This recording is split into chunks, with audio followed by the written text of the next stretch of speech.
ഇന്നൊരു ഡെസേർട്ടിൻ്റെ റെസിപ്പിയുമായിട്ടാണ് വന്നിട്ടുള്ളത്. നോർത്ത് ഇന്ത്യയിലൊക്കെ ഫേമസ് ആയിട്ടുള്ള ഷാഹി തുക്കടയാണ്. ഇത് പലർക്കും അറിയായിരിക്കും. നമുക്കൊരു മധുരം കഴിക്കണം തോന്നുമ്പോൾ ഒക്കെ പെട്ടെന്ന് തയ്യാറാക്കിയെടുക്കാൻ പറ്റുന്ന ഒരു റെസിപ്പി തന്നെയാണ്. അപ്പോൾ അതെങ്ങനെയാണ് തയ്യാറാക്കിയെടുക്കുന്നത് നോക്കാം. അപ്പോൾ അതിന് വേണ്ടിയിട്ട് നമുക്ക് ആദ്യം തന്നെ ഒരു ക്രീം തയ്യാറാക്കണം. അപ്പോൾ അതൊരു പാത്രത്തിലേക്ക് നമുക്കൊരു 2 കപ്പ് പാൽ ഒഴിച്ചു കൊടുക്കാം. ഇനി നമുക്ക് ഇതിലേക്ക് ഒരു ടിന്ന് ഫുൾ ഫാറ്റ് മിൽക്കും കൂടെ ഒഴിച്ചു കൊടുക്കണം. അപ്പോൾ ഇതില്ലെങ്കിൽ പ്രശ്നമൊന്നുമില്ല, നമുക്ക് ആ ഒരു പാലിനെ ഒന്ന് കുറുക്കിയെടുത്താൽ മതി. സാധാരണ ഇതിൽ കോൺഫ്ലവറും കാര്യങ്ങളൊക്കെ ചേർത്ത് കൊടുക്കാറുണ്ട്. അപ്പോൾ അതിന് പകരമായിട്ടാണ് ഞാൻ ഈ ഒരു ഫുൾ ഫാറ്റ് മിൽക്ക് എടുത്തിട്ടുള്ളത്. എന്നിട്ട് ഇതൊന്ന് നന്നായിട്ട് ഒന്ന് ഇളക്കി കൊടുക്കാം. പിന്നെ ഇതിലേക്ക് മധുരത്തിന് വേണ്ടിയിട്ട് കണ്ടൻസ്ഡ് മിൽക്കാണ് ഇട്ട് കൊടുക്കുന്നത്. ഏകദേശം ഒരു 3 ടേബിൾ സ്പൂണോളം ഇട്ട് കൊടുക്കാം കേട്ടോ.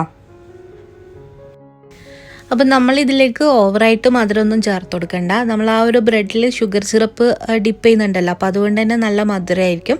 അപ്പോൾ ഒരു 3 ടേബിൾ സ്പൂണെല്ലാം ഇട്ട് കൊടുത്തതിന് ശേഷം നമുക്കിതിലേക്ക് കുറച്ച് കുങ്കുമപ്പൂ ചേർത്ത് കൊടുക്കാം. ഇതുപോലെ കുങ്കുമപ്പൂ ചേർത്ത് കൊടുക്കുന്ന സമയത്ത് നല്ലൊരു ഫ്ലേവറാണ് കേട്ടോ. അതുപോലെ തന്നെ നല്ലൊരു കളറും കിട്ടും. എന്നിട്ട് ഇളക്കി കൊടുക്കുന്നത് നന്നായിട്ട്. ഇതൊന്ന് മിക്സാക്കി എടുക്കാം. നമുക്കിനി ഇത് ഒന്ന് ചെറുതായിട്ടൊന്ന് കുറുകി വരണം. അപ്പോൾ ചെറിയ ഫ്ലെയിമിലിട്ടിട്ട് ഒന്ന് ഇടയ്ക്കിടെ ഇളക്കി കൊടുക്കുക കേട്ടോ. ആ ഒരു സമയം കൊണ്ട് നമുക്ക് ബ്രെഡ് ഒന്ന് ആ ഒരു 4 വശമൊക്കെ ഒന്ന് കട്ട് ചെയ്തെടുക്കണം. അപ്പം ഞാനിവിടെ ഒരു 6 സ്ലൈസ് ബ്രെഡ് എടുത്തിട്ടുണ്ട് കേട്ടോ. അത് ഇങ്ങനെ ഇതുപോലെ ഇങ്ങനെ 4 വശം ഒന്ന് കട്ട് ചെയ്ത് മാറ്റി കൊടുക്കാം. ഇപ്പം ഞാൻ എടുത്തിട്ടുള്ള ആ ഒരു പാലിൻ്റെ അളവിൽ നമുക്ക് ഒരു 6-7 ബ്രെഡോളം വേണ്ടി വരും കേട്ടോ. എന്നിട്ട് ഇതുപോലെ ഇങ്ങനെ സെൻറ്ററിലൊന്ന് കട്ട് ചെയ്ത് കൊടുക്കാം. അപ്പോൾ നിങ്ങൾ ഇഷ്ടത്തിനനുസരിച്ചിട്ടുള്ള രീതിയിൽ കട്ട് ചെയ്തെടുക്കാവുന്നതാണ്.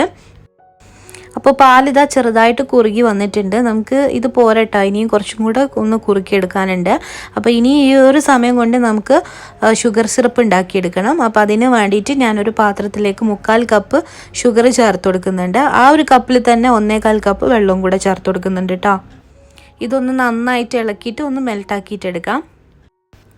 പഞ്ചസാരയെല്ലാം നന്നായിട്ട് മെൽട്ടായി വന്നു കഴിഞ്ഞാൽ നമുക്ക് ഇതിലേക്ക് ഒരു ടീസ്പൂണോളം റോസ് സിറപ്പ് ചേർത്ത് കൊടുക്കാം. അതുപോലെ തന്നെ കുറച്ച് കുങ്കുമപ്പൂം കൂടെ ചേർത്ത് കൊടുത്തിട്ട് ഒന്ന് നന്നായിട്ട് ഇളക്കിയിട്ട് ഫ്ലെയിം ഓഫ് ചെയ്യാം. ഇനി നമ്മൾ നേരത്തെ മുറിച്ച് വെച്ചിട്ടുള്ള ആ ഒരു ബ്രെഡ് ഉണ്ടല്ലോ, അതൊന്ന് നമുക്ക് ടോസ്റ്റ് ചെയ്തെടുക്കണം. അപ്പോൾ ഒരുപാട് നെയ്യൊന്നും നമ്മൾ ഒഴിച്ചു കൊടുക്കണ്ട, കുറച്ച് മാത്രം ഒഴിച്ചു കൊടുത്തിട്ട് നമുക്ക് 2 വശം ഒന്നങ്ങ് ടോസ്റ്റ് ചെയ്തെടുക്കാം. അപ്പോൾ ഇത് സാധാരണ ഒരുപാട് ഓയിലൊക്കെ ഒഴിച്ചിട്ട് അതിൽ ഫ്രൈ ചെയ്താണ് എടുക്കാറ്. അപ്പോൾ അതിൻ്റെ ആവശ്യമൊന്നുമില്ല. ഇതുപോലെ കുറച്ച് മാത്രം നമ്മൾ നെയ്യ് ഒഴിച്ചിട്ട് ഒന്ന് ടോസ്റ്റ് ചെയ്തെടുത്താൽ മതി. അതേ ടേസ്റ്റ് തന്നെയാണ്. അപ്പോൾ ഇതൊക്കെ റെഡി ആയിട്ടുണ്ട്. ഇനി നമ്മൾ നേരത്തെ കുറുകാൻ വെച്ച ആ പാലൊക്കെ നല്ല രീതിയിൽ കുറുകി വന്നിട്ടുണ്ട്. ഇതിലേക്ക് ഞാനൊരു 2-3 ഡ്രോപ്സ് പിസ്ത ഫ്ലേവർ ഒഴിച്ചു കൊടുക്കുന്നുണ്ട് കേട്ടോ. അപ്പോൾ നല്ലൊരു ടേസ്റ്റ് ആയിരിക്കും ഇതുപോലെ ഇങ്ങനെ ഒഴിച്ചു കൊടുക്കുന്ന സമയത്ത്. പിന്നെ ഇതുപോലെ കുറച്ച് ബദാമും അതുപോലെ തന്നെ പിസ്തയും കൂടെ ചേർത്ത് കൊടുക്കുക. ഒന്ന് ചെറുതായിട്ട് കട്ട് ചെയ്തിട്ട് അങ്ങ് ചേർത്ത് കൊടുത്തിട്ട് നമുക്കിത് ഫ്ലെയിം ഓഫ് ചെയ്യാം.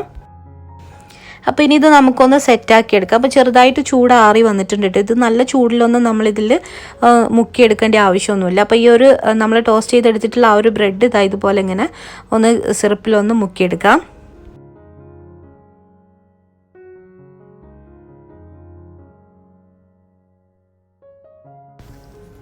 ഇനി നമുക്ക് ഇതൊരു പാത്രത്തിലേക്ക് വെച്ച് കൊടുക്കാം. ഇതുപോലെ തന്നെ നമുക്ക് ഒരു 2-3 ഈ ഒരു പാത്രത്തിൽ വെച്ച് കൊടുക്കാം കേട്ടോ. ഇതുപോലെ ഇങ്ങനെ ഒന്ന് മുക്കിയെടുത്തിട്ട് എന്നിട്ട് നമ്മൾ നേരത്തെ ഉണ്ടാക്കിയിട്ടുള്ള ആ ഒരു ക്രീം ഉണ്ടല്ലോ, ആ ഒരു ക്രീം ഇതിൻ്റെ മുകളിലായിട്ട് ഒഴിച്ചു കൊടുക്കാം. അപ്പോൾ ഇതുപോലൊക്കെ ഒഴിച്ചു കൊടുത്തതിന് ശേഷം നന്നായിട്ട് തണുപ്പിച്ച് കഴിക്കുമ്പോഴാണ് കേട്ടോ ഇതിൻ്റെ ഒരു ടേസ്റ്റ് കിട്ടുക. അപ്പോൾ ആ ഒരു ക്രീം വേണമെന്നുണ്ടെങ്കിൽ തണുപ്പിച്ചിട്ട് അതിന് ശേഷമായിട്ട് ഇതിൻ്റെ മുകളിൽ ഒഴിച്ചു കൊടുത്താലും മതി. എന്നിട്ട് കുറച്ച് ഞാൻ ബദാം അതുപോലെ തന്നെ പിസ്തയെല്ലാം ഇതിൻ്റെ മുകളിൽ ഇട്ട് കൊടുക്കുന്നുണ്ട്. അപ്പോൾ നല്ല അടിപൊളിയായിട്ടുള്ള ഡെസേർട്ട് ഇവിടെ റെഡി ആയിട്ടുണ്ട്. നന്നായിട്ട് തണുപ്പിച്ചിട്ട് കഴിക്കാൻ നല്ല ടേസ്റ്റാണ്. അപ്പോൾ വളരെ പെട്ടെന്ന് തന്നെ തയ്യാറാക്കി എടുക്കാൻ പറ്റുന്ന ഒരു റെസിപ്പി തന്നെയാണ്. തീർച്ചയായിട്ടും എല്ലാവരും ഒന്ന് ട്രൈ ചെയ്ത് നോക്കുക. ഇൻഷാ അല്ലാഹ് നല്ലൊരു വീഡിയോ ആയിട്ട് പെട്ടെന്ന് തന്നെ കാണാം. താങ്ക്